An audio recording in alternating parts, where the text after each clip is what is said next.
how to diagnose your messaging and know if your content and your messaging is landing well with your client. And more importantly, if your messaging is optimized for high ticket offer. All right. So we are starting live everywhere else. We are talking about diagnosing your messaging, how to diagnose your messaging, how to understand if your content is even working, how to understand if your content is even working, because this like this is so essential, y'all, for every entrepreneur to understand and learn how to diagnose what the problem is fast. So this is what we're going to talk about. This is what we're going to talk about. So as you joining me, like, say hello, tell me where you're watching me from. Tell me where you're watching me from. And also, I'm curious if you're posting content on a regular basis. Tell me where you're watching me from and if you're posting content on a regular basis, because it's going to be important. And I also want this session to be like very interactive. So you get a lot of value. You can learn about your messaging, and you can learn about how you can fix your messaging right here today by the end of today's session. So definitely let me know where you're watching me from, and if you're posting content. And also, what is your niche as well? I would like to learn more about, like, where are you at in the of the season of the business you're in right now. So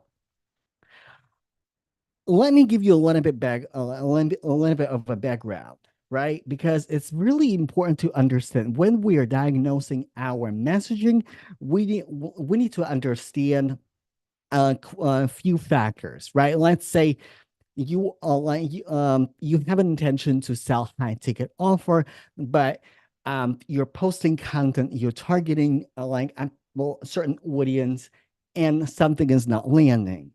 So when something is not landing, like, this is really crucial, and this is really important to understand. Like, number one, what season of the business you are in, what season of the business you are in. Because if, like, here's one thing, if you are posting constantly, if you are consistent with your content and it's not landing, then if you just started out your business, like, I don't know, a month ago, 2 months ago, 3 months ago, that might be a little bit too early. And you may not have a messaging that resonates with your audience quite yet, or you don't have trust, like, just quite yet. Because here's uh, a lot of entrepreneurs who are building their businesses asking, like, how long would it take for my business to take off? If you have the right audience, the right niche, the right offer, the right messaging, then it's gonna, like, you're gonna see the first results within 90 days. After 90 days of consistent work, you're gonna see the first results. Like, this is what I'm seeing in my business. This is something that my clients are seeing as well. 90 days. But in order to land your program within 90 days, like, your niche is really important. Like, who are you targeting? Like, is your niche profitable? Can your people afford your services? Because, like, I'm like, I kid you not, a lot of entrepreneurs which start their businesses with the serving heart, which is a good thing. Like, a lot of entrepreneurs want to serve and help people, especially when the entrepreneurs in the coaching space, especially when they're in the mentorship space. And this is something that I work with entrepreneurs quite a bit. Like, when we dive in and we talk about the pricing, and then, like, but, like, I want everybody to afford my services. I want to help everybody. Everybody needs what I have, like, what I gotta sell. But also, like, it's real, like, this is why it is important to focus on the niche that actually can afford your service. Like, if you want to be in high ticket, business, if you want to offer high ticket service or sell high ticket product, you have to select high ticket niche. And this is essential because one of my very important lessons in my business, I was like when I started my business, it was a very good lesson, but I was selling high ticket offer to the audience that cannot afford it. They want it, but they can't afford it. Like they're very far and few between people who could actually commit, could actually afford it. Right. And like my first offer, right? My first profitable offer is career coaching and leadership development for software engineers. But what happened with the industry, it's really important to understand also historical context that a lot of software engineers got laid off. There's a lot of uncertainty. There's not a lot of discretionary funds. They're like people are scared, right? The worst economic climate to sell high ticket offer, right? And the worst possible niche. So and like this is where I had like this is where I had to sit with that offer and think about like can like what is my niche and who I'm targeting, because we are often starting out our businesses, our for-profit businesses, as nonprofit organizations. And by the way, if you like, I created a resource for y'all. I created a resource for y'all in the comments. I dropped a link for the checklist, six-figure messaging checklist.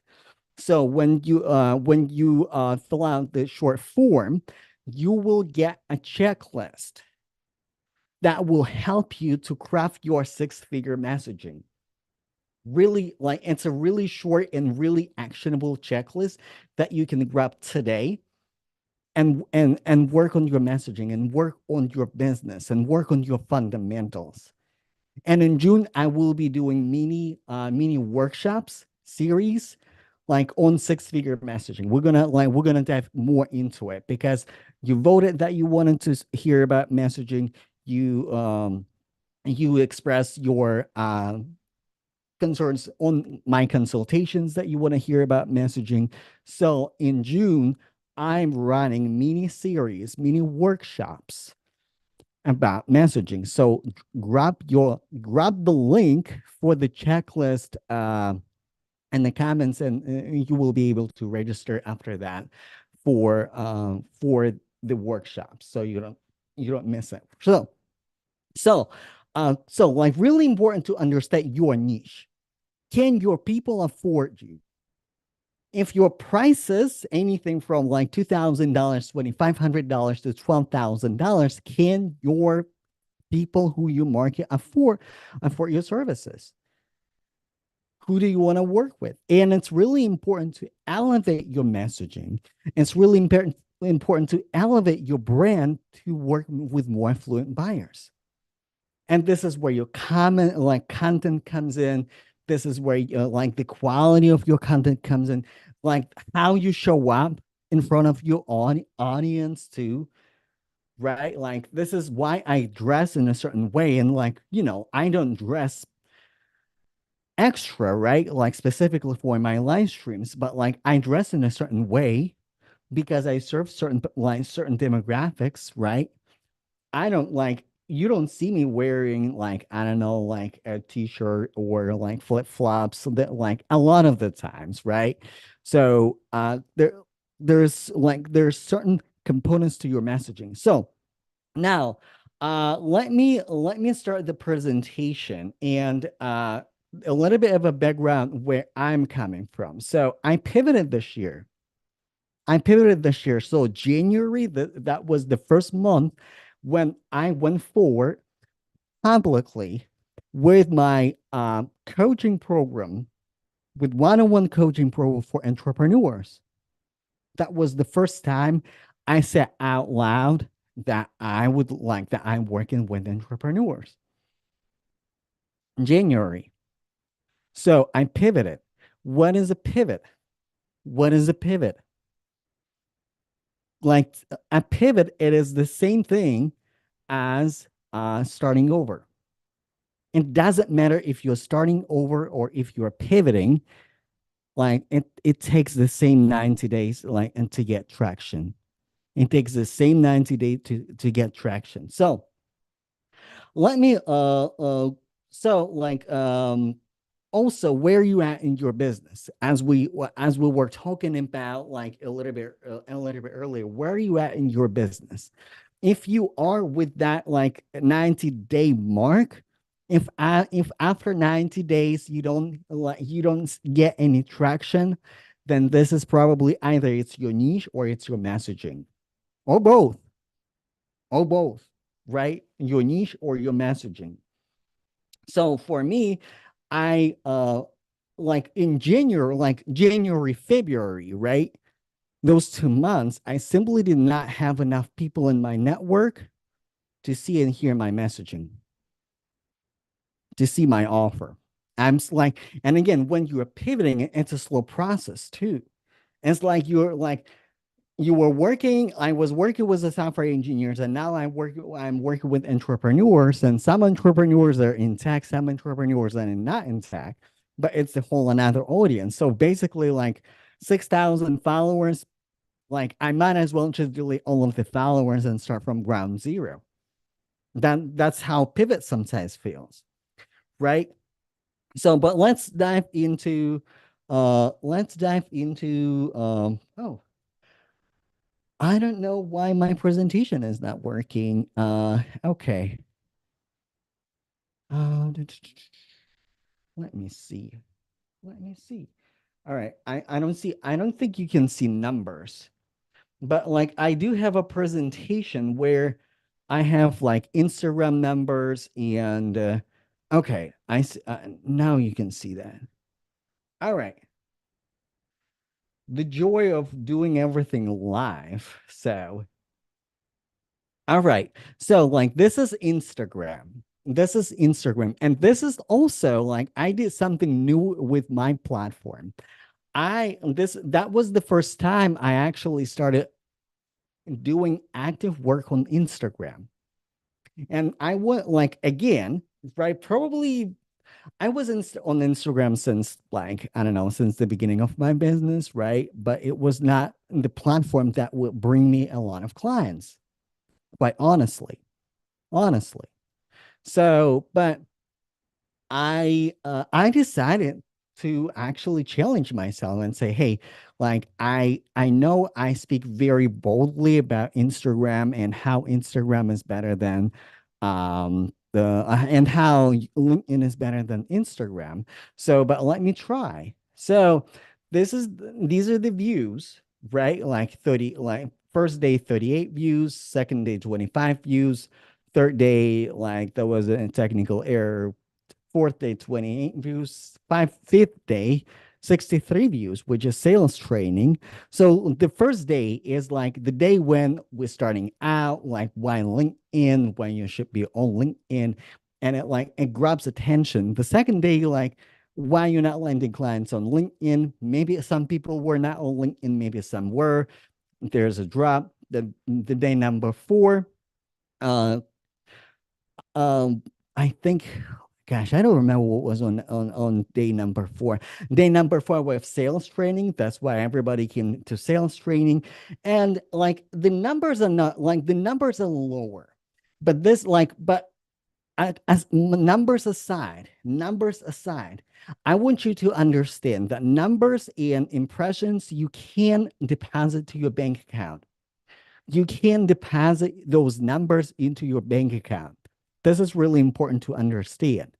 No matter what your numbers are, no matter what your metrics is, you can deposit that metrics and those numbers into your bank account. Because from Instagram, I got consultations. This time around, I got consultations indeed.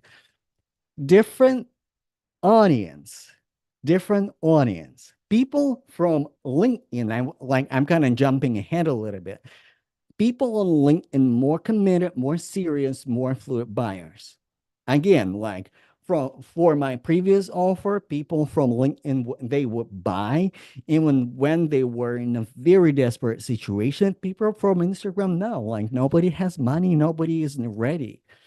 So, and I'm not saying that there are no affluent buyers on Instagram, and there are, right? And I'm an Instagram user, and I'm a high ticket buyer myself, and I will buy from my coaches who are on Instagram, right? Like one of my coaches that I was a part of her program, her um, program is like she is on Instagram as a main platform, and she used to be on Facebook.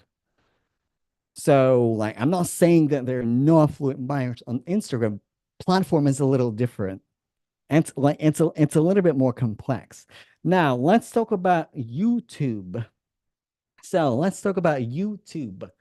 So, on YouTube, we see better numbers. So, but how do we see better numbers? Like, it's a little bit different platform.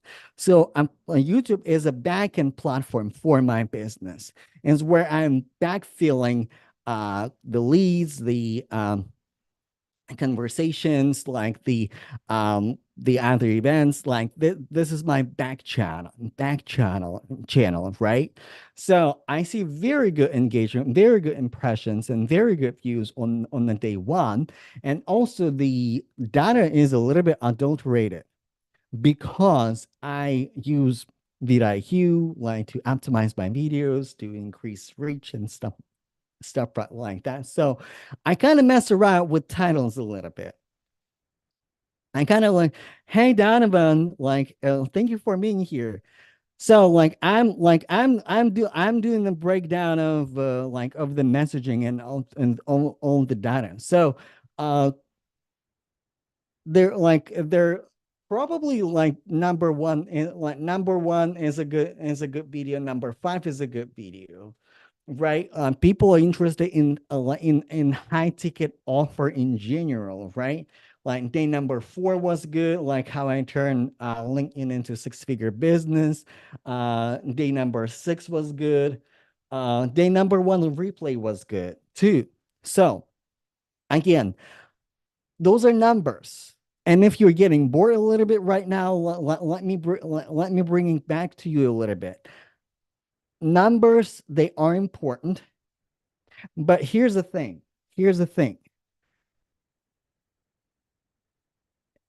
Premium buyers, high ticket premium buyers, they rarely publicly engage with your content. Donovan, I don't know about you, but like for me personally, all of my majority of my clients, they rarely would engage on my content and before they would actually buy something from me and have really good experience with me. I had clients who were never connected with me, like came and paid. I got clients who were watching my presentation, watching my live streams, came and paid. Never engaged in that live stream, by the way. Never engaged on that live stream or on the live streams, but they came and paid and become a part of the program. So it's a silent community, silent buyers, silent decision makers are like, this is huge. But this is like the numbers kind of like tell us like, it's like, do people even care?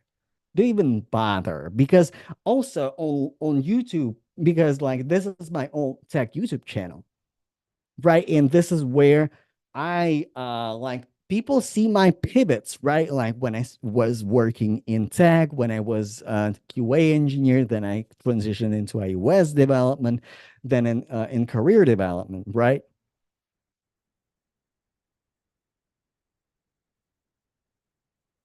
Oh, I had one tough, right? Yes, yes. Okay, like word of mouth. Okay.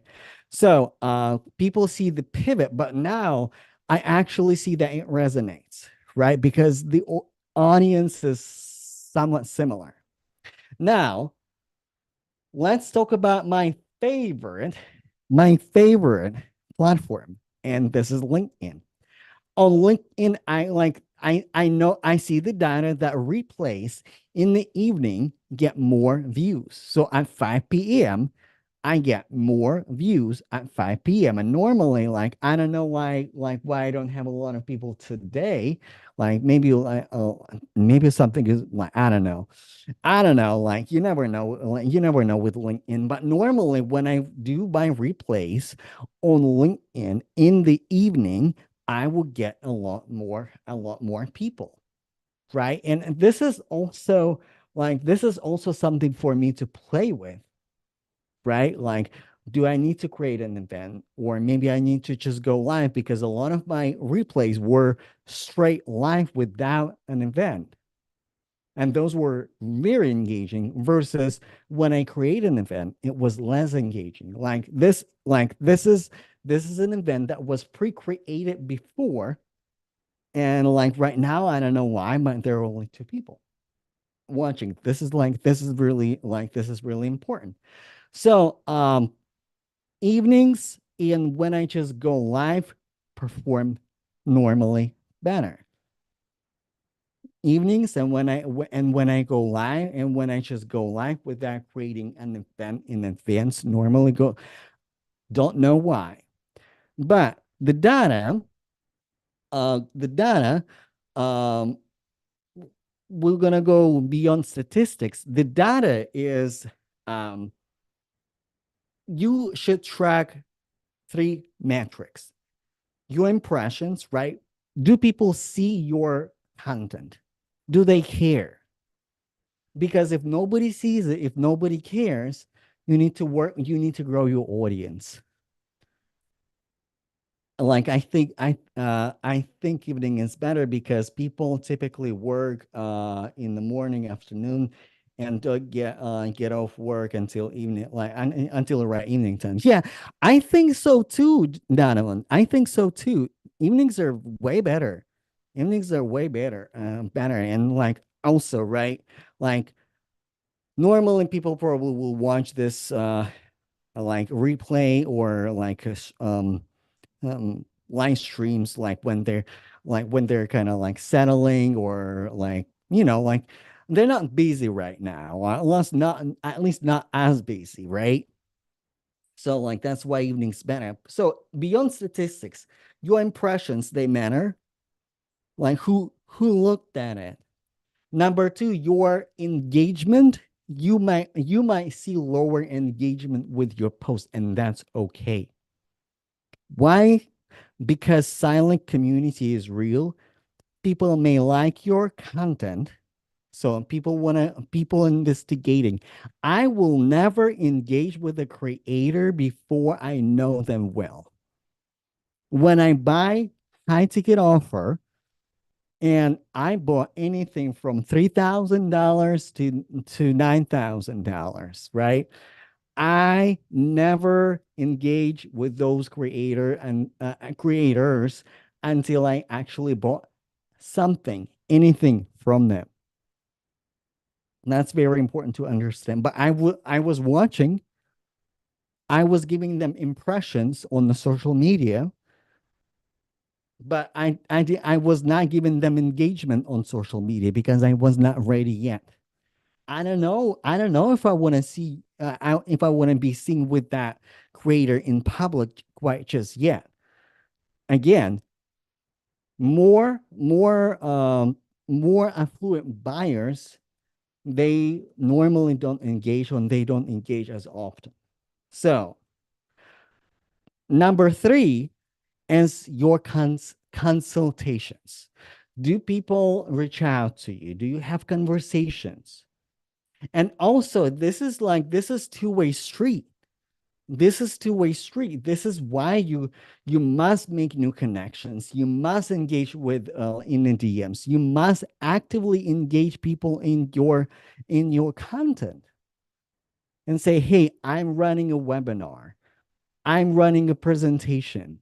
Would you come?" And by the way, if you missed it, in my comments, like I created a checklist so you can quickly check if you have the right components for your six-figure messaging. So if you want to check your six-figure messaging, grab the link in the comments and download that checklist. And in June, you can also register for my masterclass in June, when I actually going to break it down in a series of trainings. So how to form your high ticket messaging. So that's what is important. That's what is important. So, like, to summarize that, in order for your messaging to land well, and when I say land well, start conversations, start improving conversions, get people engaged with you, and finally buy, you have to have the right people. You have to have the right offer. Your people must be able to afford your services, because, like, I can create $20,000 offer for, like, I don't know, for people who make minimum wage. They will never be able to afford that offer, not easily. And not on the other hand, other people's money is not my business. But but this is like, if you run your business right, and if you want to be profitable in your business, solve rich people's problems first, and then you can use that money with your business to create more nonprofit programs, and invest in those, and invest in your communities, and invest people who are in need. If you are if you are purpose driven entrepreneur, if you're purpose driven mentor or coach, like, well, I wish I could serve everybody for free. This is how you serve people for free. You solve people who have the money. You solve their problem first, and then you serve with your business, right? And, like, this is really important, to have the right audience, if they have and have the right offer. Now, the right messaging. And what is a messaging overall? What is a messaging overall? Is how you influence people to make a decision. You influencing people, you guiding people. It's your leadership. You're guiding people through a decision making process.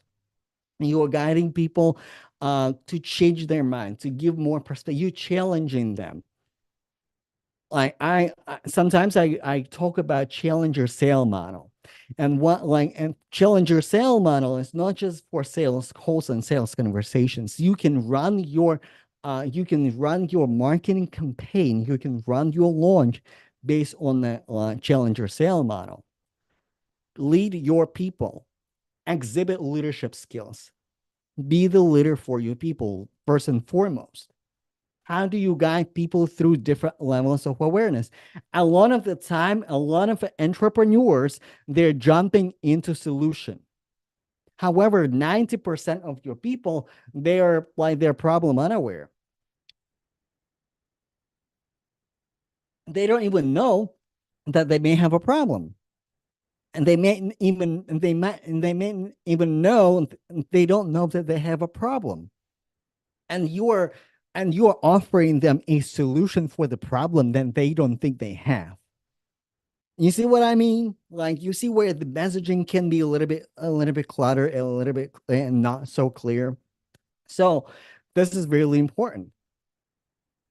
And this is really important for you to put an effort to consciously lead them through different levels of awareness. Problem aware, solution aware. And if you just, like, constantly talking about the problem, you constantly talking about your solution, it's not landing, because they don't know that they have a problem. Or they might think that they don't have that problem. They might have your problem that you're solving, but they might think that they have a different problem. And you never address that thought. How do you address people's thought? How do you know that what people are thinking? Ask them. Ask them. This is why you see me constantly interacting with you. So, by the way, let me know in the chat what is resonating with you. What is new for you? Like, did you know that if you post about your solution. If you focus on the solution or if you focus on the problem, your content may miss your target audience. Did you know that? Did you know that not everybody is ready to hear about the problem that they have because not many people are aware that they have a problem? Did you know that, or was it new information for you? Let me know in the chat, because that was new information for me. It was like, well, like I know that there is a problem. How people may not be like not aware of that problem when like they like clearly they have it, but the reality was not a lot of people were aware of the problem. Not a lot of people were aware of the problem, and that was a problem with my content. And this is the problem that I see with a lot of entrepreneurs. Jumping to solution, jumping to the problem without educating them how to diagnose the problem that your people might have. What is the like also like think about when you're crafting your messaging, think about what is the event, what is the triggering event that your people might start working with you. And if you never had a client and your client is you in the past, what triggered you to seek help? For example, for my clients, right? Like they like it's probably like a long period of hard time landing clients, landing sales, or not converting in the sales calls. Then hey, like I don't know what's up. I've been in business for a year, more than a year. Like I don't know what's up, or like I don't even know where to start. Like, can I even charge high ticket? How do I charge for high ticket, right? And those are the problems. And if I just start with the solution, people may not resonate. People might say like, well, I kind of post content, so I'm good.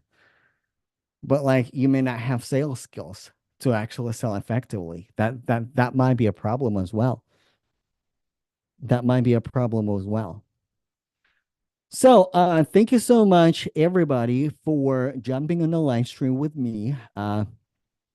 Like so, and I appreciate all of you. So Donovan said sometimes there are seasons where people may not have a problem now, but may have a problem that you can solve for them later, and then they would pay attention to your like, yeah, yes, yes. Also, right? I think Donovan, I think you meant like what you said is about urgency, right? They might have a problem, but it's not urgent for them. For example, as an entrepreneur, like I'm not working with a lot of book coaches, right? Well, with a few of them. And I was reached out by book coaches to actually help me to write a book. Do I have a problem? Yes, I don't have a book. Do I need it? Like potentially a book is a good idea. But like I am so unaware of my problem that I don't even know if I want to solve this problem. I would love to. It is nice to have, but urgency is not there. Like organic content marketing is working well for me, and I'm cool. I'm cool. Right. It's the lack of urgency. How do you fix the lack of urgency? How do you fix the lack of urgency? You fix it with content. First of all, you have to have urgency in your business, because if you don't have urgency in your business, it's really hard to convey that urgency messaging to your audience. They get energetically, they're gonna feel it. If you don't want to build your business today, if you don't want to build your business right now, it's really hard for you to actually inspire people to like have them build their businesses today. You first have to have urgency in your business, and then your people who watch you and see you, that you're gonna inspire and translate that urgency to them. So that is important point. That is very important point. So yeah, Donovan, to your point, like sometimes, yes, sometimes people might have a problem later in their lives, but like they might have that problem for like for the entire life, but it was not the right time. It was not the urgent time. Also, only 2% of your market is ready to buy right now. This is why consistency is important. This is why consistency is important. This is something that I know on my in my business. Only 2% of your audience is ready to buy right now. Probably 80 98% of the people are they're either not right now or they're shopping for the like they're like but this like your audience constantly shifting from different like they may be in a category of not right now and then they're ready to buy right now, or they might be in the category like I'm not even looking for anything, I don't want anything, I don't need anything. And it's not right now. It's just like, just no. Just like, I don't know why. And then they not right now. Like, I understand I need it, but not right now. I'm not ready to buy right now. And then they swing to ready to buy right now. And it's constantly changing that cycle, that sales cycle. Sales cycle is constantly rotating and constantly changing. And this is why you should be always consistent with your content. This is why you see me constantly showing up live, doing live streams, no matter if people if there are 3 people or if there are 30 people, because I know that cycle will turn. That cycle will turn, and also it creates legacy, creates content library. That's important too. All right. Thank you so much. Thank you so much. Again, if you want to grab the checklist for your messaging and see like what components you are missing, grab the link in the comments, like absolutely free. Also, if you realize that your messaging needs to be better, you can book a consultation with me. So, and the way you can book a consultation with me is through direct messaging me, and we can have that conversation. All right. My DMs are open. Link is in the comments. I hope to see you in my mini masterclass, mini series for your messaging, and stay tuned. Like I'm hosting networking events. I'm hosting live streams. So I hope to see you there. All right. Until next time, y'all. Have a good night.